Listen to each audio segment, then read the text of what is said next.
With a 4-1 aggregate lead over Real Betis, Manchester United will be confident of being in the draw for the next round of the Europa League.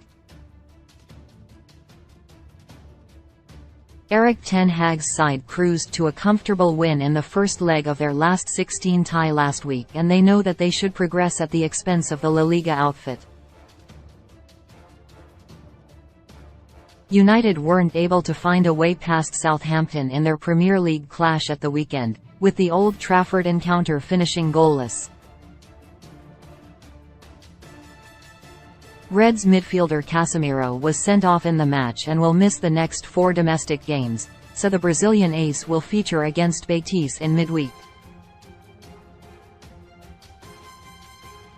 Ten Hag, regardless of the competition or opposition, has always gone strong with his team selection. Regardless of the fact the Reds boast a commanding lead over Thursday night's opponents, the Dutchman is expected to field a side full of first-team stars. In some ways, though, he is limited in what he can do by the number of injuries. The Reds manager will be without Alejandro Garnacho, Antony and Anthony Martial for the clash against Manuel Pellegrini's side, with all 3 attackers sidelined through injury or illness. Garnacho came off injured at the weekend after a sliding tackle by Kyle Walker-Peters. The youngster played on for 7 minutes, but was eventually substituted in the 91st minute.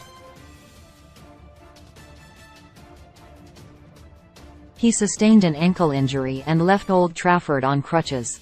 He will not play in either of United's remaining matches this month or in Argentina's friendlies against Panama and Curaçao. Ten Hag admitted he was unhappy with the challenge that has ruled Garnacho out for a number of weeks. Antony's illness cannot be helped, but Martial, on the other hand, has been unavailable for 29 games this season with 5 different absences, including hip, back, Achilles and hamstring problems.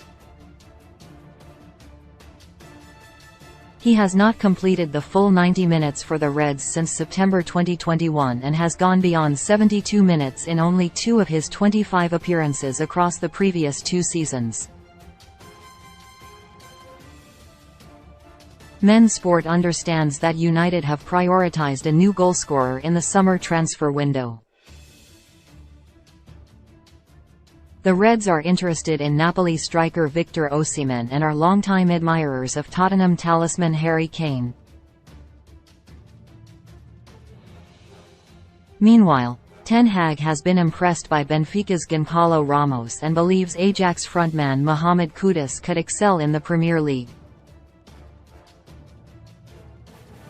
With the club open to selling Martial, and the future of Wout Weghorst unclear, the Reds clearly need reinforcements up front, and Ten Hag will certainly get a new frontman, whoever that may be.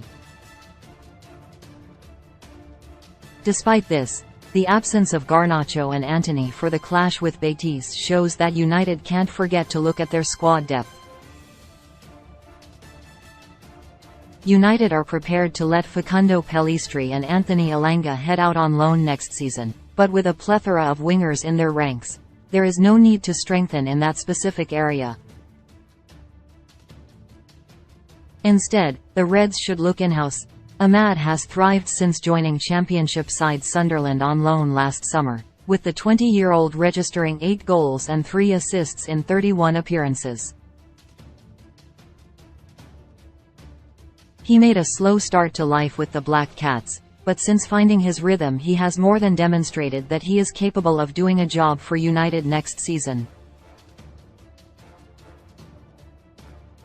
His appearances this term have come from a variety of different positions, too. He has predominantly played as a right winger, but the Ivory Coast international has also played as a central striker and as a no. 10 where he managed 2 goals in 6 games. Ahmad's versatility will be a massive boost for Ten Hag next term, if he chooses to keep him at Old Trafford.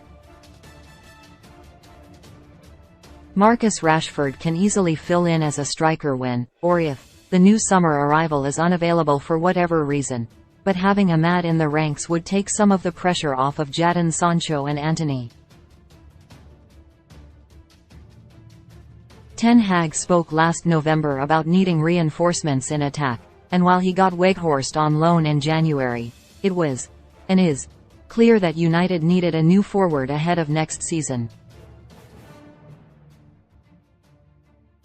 It could be Osimhen, or it might even be Kane. For Ahmad, though, it is important that he gets his chance at Old Trafford, regardless of who comes through the door. There are enough examples from this season to show that United would have benefited from having him around, but he has performed well at Sunderland and it has helped his development. However, the attacker will be keen to become a regular with the Reds next season, and Ten Hag must trust that he is capable of doing that.